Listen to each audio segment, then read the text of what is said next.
안녕하세요. 승리한상 가족 여러분, 그리고 강성 성경연구원 여러분. 오늘은 언약의 성취로 오신 예수님, 그 5번째 시간으로 버림당한 의로운 예수님이란 제목으로 함께 말씀을 나눠보도록 하겠습니다. 오늘 말씀은 우리가 지난주 그 부활절 특강에 있었던 가상 7원에 나타난 예수님의 제사장적 신앙에서 이미 확인한 부분이 있습니다. 그렇지만 오늘 우리가 새롭게 이 강의만 언약의 성취로 오신 예수님만 듣는 분들을 위해서 계속해서 상고해 보도록 하겠습니다. 우리가 가상처럼 중 가장 눈여겨봐야 하는 말씀은 네 번째 말씀입니다. 네 번째 말씀이 뭐죠? 바로 아래 시편 22편 1절 말씀에 언약의 성취로 이루어진 마가복음 15장 34절입니다. 이 또한 언약의 성취이며 이 의미는 매우 중요함을 우리가 볼 수 있습니다. 시편 22편 1절 말씀부터 봅시다. 내 하나님이여 내 하나님이여 어찌 나를 버리셨나이까? 어찌 나를 멀리하여 돕지 아니하시오며 내 신음소리를 듣지 아니하시나이까? 마가복음 15장 34절에 이렇게 기록되어 있습니다. 제9시에 예수께서 크게 소리 지르시되 엘리 엘리 나마 사박다니 하시니 이를 번역하면 나의 하나님 어찌하여 나를 버리셨나이까 하는 뜻이라. 성경은 예수님이 인간에게뿐 아니라 하나님에게도 버림받았음을 가르쳐주고 있습니다. 이 말씀의 의미는 우리가 이사야서 53장을 통해서 확인할 수 있습니다. 우리가 이사야서 53장 1절에서 12절까지의 말씀을 한 절씩 간단하게 살펴보고 여러분들 색깔이 다르게 칠해져 있는 부분이 바로 이 언약의 성취에 대한 부분이니까 저희들이 그 부분을 함께 살펴보도록 하겠습니다. 이사야서 53장 1절로 12절입니다. 우리가 전한 것을 누가 믿었느냐? 여호와의 팔이 누구에게 나타났느냐? 그는 주 앞에 자라나기를 연한 순 같고 마른 땅에서 나온 뿌리 같아서 고운 모양도 없고 풍채도 없은즉 우리가 보기에 흠모할 만한 아름다운 것이 없도다. 이 땅에 오신 메시아의 모습이 영광스럽고 이 땅을 다스리는 통치자의 모습같이 강하고 누구나 보기에 흠모하는 모습으로 오신 것이 아니라 예수님께서 이 땅에 오시는 것은 철저하게 낮아지심으로 오셨습니다. 우리가 소요리 문답에서 예수님의 낮아지심에서 봤던 것처럼 예수님께서는 창조물인 인간을 섬기는 사람으로 왔어요. 자녀로 태어났다는 것은 반드시 부모를 공경해야 된다는 거예요. 그래서 인간보다서 이미 낮아져서 오신 것이고 예수님께서는 모든 율법의 의를 성취하심으로써 율법보다도 낮아지셨어요. 그러면서도 율법의 모든 의를 이루어서 사람들에게 칭송을 받고 칭찬을 받는 것이 아니라 오히려 그렇게 하시는 것이 우리가 성전에 대한 열심을 가지신 예수님을 통해서 확인했던 것처럼 오히려 하나님의 일을 하는 것이 하나님의 뜻을 따르는 것이 어떻게 보여줬냐면 어리석어 보이고 비난받는 것처럼 보였습니다. 그래서 3절 말씀을 보면 그는 멸시를 받아 사람들에게 버림받았으며 강고를 많이 겪었으며 질고를 아는 자라. 마치 사람들이 그에게 얼굴을 가리는 것 같이 멸시를 당하였고 우리도 그를 귀히 여기지 아니하였도다 라고 기록되어 있습니다. 이 기록된 말씀처럼 예수님께서는 온갖 질고를 겪으시고 강고를 겪으셨지만 누구도 예수님을 귀하게 여기지 않았어요. 예수님이 잡히셨던 날 밤에는 모든 제자들도 예수님을 버리고 달아났어요. 4절 봅시다. 그는 실로 우리의 질고를 지고 분명히 얘기해주고 있습니다. 예수님께서 왜 이렇게 고난을 당하셨냐며 왜 버림을 당하셨냐면 바로 우리의 질고를 지셨다는 것입니다. 우리의 질고를 대신 지셨다는 거예요. 그리고 우리가 당할 슬픔을 당하셨다는 것입니다. 하나님께서 우리에게 물어야 되는 그 죄의 값을 전부 예수님에게 물었다는 것입니다. 그런데 우리는 생각하기를 그는 징벌을 받아 하나님께 맞으며 고난을 당한다 하였노라. 그런데 이런 예수님을 보고 우리는 아하, 저 사람이 저렇게 잘 사는 것 같았는데, 착하게 사는 것 같았는데, 의롭게 사는 것 같았는데, 정말 선지자로서 사는 것 같았는데, 메시아로 사는 것 같았는데, 이렇게 고난을 당하는 거 보니까 저 사람 뭔가 잘못한 게 있는 거네. 하나님께서 까닭 없이 의인을 괴롭게 하시지 않을 텐데 저 사람이 고난을 받는 거 보니까 오히려 죄가 있는 게 맞아라고 생각했다는 것입니다. 그래서 그가 징벌을 받았다고 생각을 했다는 거예요. 하나님께 맞아서 그렇게 됐다고 그런 거예요. 근데 성경 우리에게 미리 예언해 주셨습니다. 5절 말씀을 봅시다. 그가 찔림은 우리의 허물 때문이요 그가 상함은 우리의 죄악 때문이라. 우리의 허물과 우리의 죄를 그가 대신 지신 거예요. 그래서 그가 징계를 받음으로 우리는 평화를 누리고 그가 채찍의 마음으로 우리는 나음을 얻도다. 즉 우리가 평화를 얻고 나음을 얻게 하기 위해서 예수님이 고난을 당하셨다는 거예요. 우리는 양 같아서 그릇 행하여 각기 제 길로 갔거늘 여호와께서는 우리 모두의 죄악을 그에게 담당시키셨도다. 그래서 예수님이 어떻게 됐어요? 버림당하심이 됐어요. 누구에게도요? 하나님에게도. 이것을 가르쳐줬던 것이 바로 가상칠언의 네 번째 말씀이었죠. 계속 봅시다. 그가 곤욕을 당하여 괴로울 때 그의 입이 열지 아니하였으며 마치 도수장으로 끌려가는 어린 양과 털 깎는 자 앞에 잠잠한 양같이 그의 입이 열지 아니하였도다. 왜 그러셨습니까? 이것이 바로 하나님이 계획하신 길이었기 때문이죠. 하나님이 가라하신 그 길이었기 때문이죠. 하나님이 가라하신 그 길을 가기 위해서 그는 어떤 것도 맞대어 싸우지 않고 침묵을 지키면서 묵묵히 대속의 십자가를 향하여 가셨습니다. 8절을 봅시다. 그는 곤욕과 신문을 당하고 끌려갔으나 그 세대 중에 누가 생각하기를 그러나 살아있는 자들의 땅에서 끊어짐이 마땅히 형벌을 받을 내 백성의 허물 때문이요 하였으리요. 예수님께서는 하나님의 백성의 허물 때문에 십자가의 길을 가는데 이 당시에 예수님을 십자가에 달려 죽게 만드는 사람들, 이 예수님을 보는 사람들 누구도 그렇게 하게 생각하지 못했다는 거예요. 즉 이것은 무엇을 가르치죠? 누구도 하나님의 뜻을 깨닫지 못했다는 거예요. 오직 예수님만 이 길을 가셨다는 거예요. 그는 강포를 행하지 아니하였고 그의 입이 거짓이 없었으나 그의 무덤이 악인들과 함께 있었으며 그가 죽은 후에 부자와 함께 있도다. 그래서 그가 강도들과 함께 십자가에 달리고 죽으신 후에는 아리마대 사람 요셉에 의해서 그의 가족의 묘를 위해서 새로 파놓은 부자의 묘에 장사되었던 것을 보게 됩니다. 그리고 가장 중요한 것이 바로 10절입니다. 10절에서 분명히 예수님의 죽으심의 성격을 얘기해주고 있습니다. 여호와께서 그에게 상함을 받게 하시기를 원하사 분명히 예수님께서 상함을 받아야 되는 것이 하나님의 뜻이었어요. 질고를 당하게 하시는 것이 하나님의 뜻이었어요. 왜 그래요?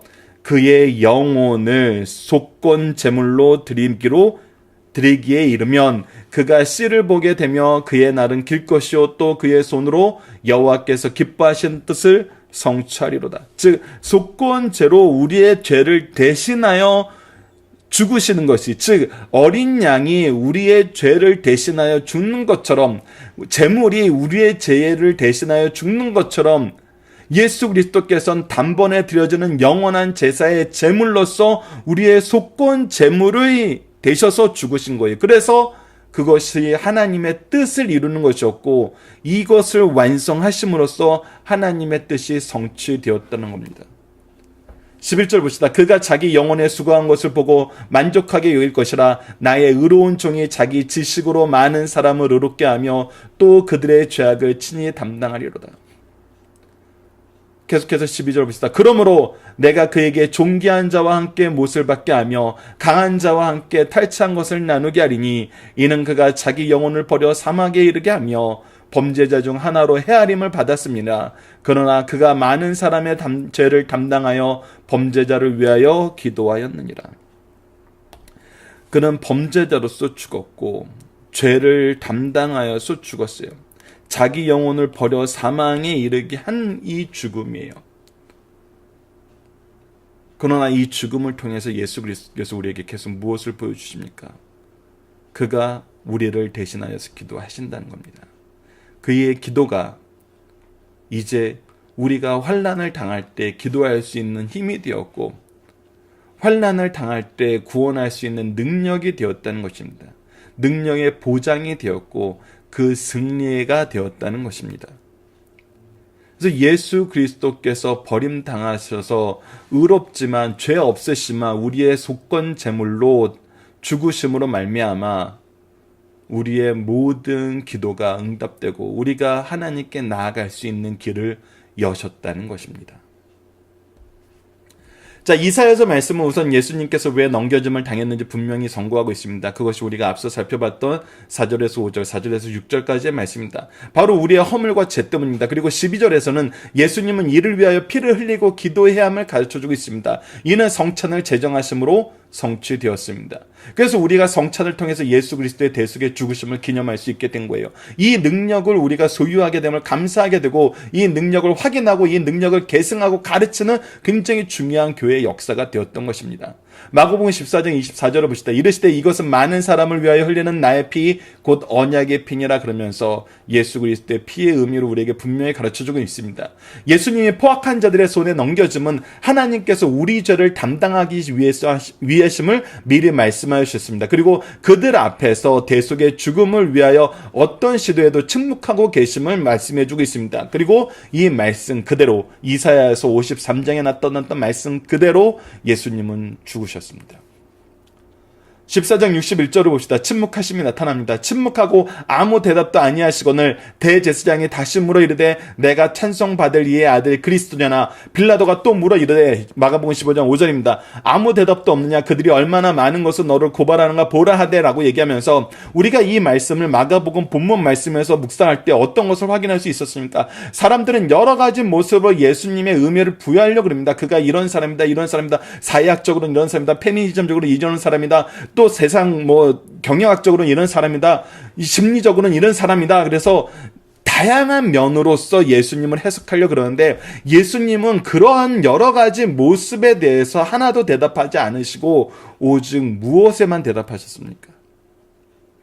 우리의 죄를 대신하여 속죄의 제물로서 죽으시는 하나님의 아들 그리스도시요 하나님이 이 땅에 보내신 왕 중의 왕으로서의 모습만 대답하셨습니다.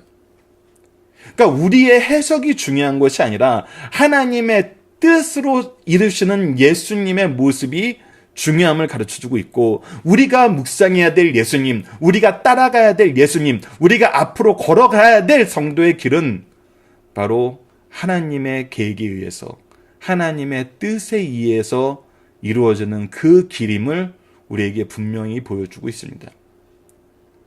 예수님의 무죄는 이미 사내들인 공의의 법정과 빌라도의 법정에서 밝혀졌습니다. 그래서 예수님은 의로우신 분입니다. 이 의로우신 예수님께서, 무죄하신 예수님께서 바로 우리의 대속물이 되어서 십자가의 길을 가신 것입니다. 마가복음 15장 14절 말씀을 봅시다. 빌라도가 이르되 어찌 믿냐 무슨 악한 일을 하였느냐 하니 더욱 소리질르되 십자가에 못 박게 하소서 하느니라. 바울 사도는 이를 다시 한번 선포합니다. 그리스도는 우리의 죄를 위하여 하나님의 저주 아래에서 우리의 죄를 대속하신 것입니다.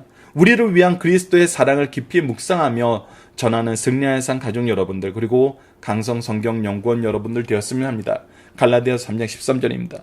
그리스도께서 우리를 위하여 저주를 받은 바 되사 율법의 저주에서 우리를 속량하셨으니 기록된 바 나무에 달린 자마다 저주 아래 있는 자니라 하였습니다. 바로 신명기 21장 23절 말씀의 예언의 성취가 예수님을 통해서 어떻게 이루어졌으며 그가 왜 저주를 받았는지 바로 우리의 속량을 위해서 율법의 저주 아래 죽으셨음을, 율법의 모든 의를 이루고셔도 율법에 의한 모든 죄를 사하여 주시기 위해서 우리를 위해서 십자가를 지셨음을 갈라디아 3장 13절을 우리에게 가르쳐주고 있고 우리가 이 부분은 로마서를 통해서 더 깊이 확인할 수 있었습니다. 자, 본문 묵상을 통해서 다시 한번 간단하게 복습하겠습니다. 예수 그리스도는 왜 하나님께 버림받았습니까? 바로 우리를 대신하여 우리의 죄악 때문에 우리가 평화를 누리게 하기 위해서입니다. 사람들의 외면을 당한 것과 하나님께 외면을 당한 것은 차이가 있나요? 당연히 차이가 있습니다. 여러분들, 우리가 이 세상을 살면서 이 세상이 보기에는 어리석어 보이고 미련해 보여도 우리가 그리스도의 복음의 길을 가는 이유는 무엇입니까? 하나님과 함께 동행하는 삶을 사는 이유는 무엇이요? 바로 하나님께서 우리와 함께 하심입니다. 근데 예수님께서는 바로 우리가 하나님과 함께 하게 만들기 위해서 그 하나님께 버림받으신 거예요. 하나님께 버림받으면 어떤 의미도 없어요. 이 세상에 의미가 없어지는 거예요. 생명력이 사라져 버리는 거예요. 희망이 사라지는 거예요. 어떤 것도 남아있지 않게 되는 것입니다. 우리가 이것은 5월달 시편 말씀 안에서도 많이 나타납니다. 하나님께서 우리를 죄악 가운데 내버려 두시는 것이 가장 큰 징계임을 보게 돼요. 우리가 하나님께 예배자로 나아가지 못하는 것이 얼마나 큰 징계인지를 깨닫게 됩니다. 그렇기 때문에 이것은 굉장히 절망적인 것입니다. 그런데 예수님은 우리를 위해서, 우리가 하나님께 외면당하게 하지 않기 위해서, 우리가 하나님과 다시 하나 되게 하시기 위해서, 우리가 하나님과 화목하게 하게 만들기 위해서, 그리고 우리를 통해서 다른 사람들이 하나님과 화목하게 되기 위해서 예수님은 하나님께 외면당하신 것입니다. 이 사건을 우리는 기억해야 됩니다. 그리고 이 의미를 알아야 됩니다. 하나님이 우리를 얼마나 사랑하셨는지, 예수 그리스도께서 이 길을 어떻게 가신 것인지, 이 사실을 깨닫지 못해 우리는 바로 알지 못합니다. 다 알지 못합니다. 우리가 어떻게 해서도 다 알지 못하지만 핵심을 알지 못하게 되는 것입니다. 하나님의 사랑은 우리가 생각할 수 있고 우리가 느낄 수 있는 그것보다 더 크십니다. 3번, 예수님은 왜 고발당하는 자들 앞에서 침묵하셨나요? 조금 전에도 우리가 간단하게 살펴봤던 것처럼 예수님은 하나님의 길을 가셨습니다. 하나님의 뜻을 이루는 길을 가셨어요. 우리가 성경을 통해서 여러 가지 방법으로 접근하는 거 필요하고 유익한 부분이 있습니다. 그러나 우리가 예수님을 바로 우리의 구원주 되시고 우리를 위해서 대속의 십자가를 지시기 오시기 위한 이 예수님을 삭제하고 다른 예수님으로 대처하는데 우리가 우리의 지혜와 우리의 노력을 쓰지 맙시다. 그리고 우리의 삶의 의미도 우리가 찾고 우리가 만드는 것이 아니라 하나님의 뜻에 있음을 알아야 됩니다. 그것이 우리에 향한 하나님의 부르심이고 우리에게 맡겨진 사명이고 바로 복음의 역사인 것입니다. 마지막 4번 문제, 예수님은 우리를 위해서 무엇을 하셨습니까?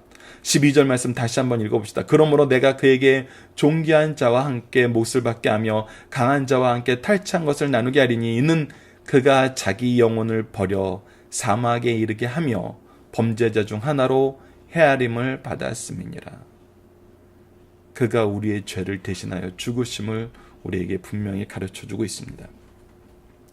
이번 주 공동 기도 제목은 우리의 신앙생활이 사명이 예수님처럼 오직 하나님의 언약 안에서 이루어지게 하였습니다. 오늘 말씀을 통해서는 우리의 죄를 담당하게 하시기 위해 예수님을 저주 아래 놓으신 하나님의 놀라운 사랑에 감격하게 하심을 감사합니다.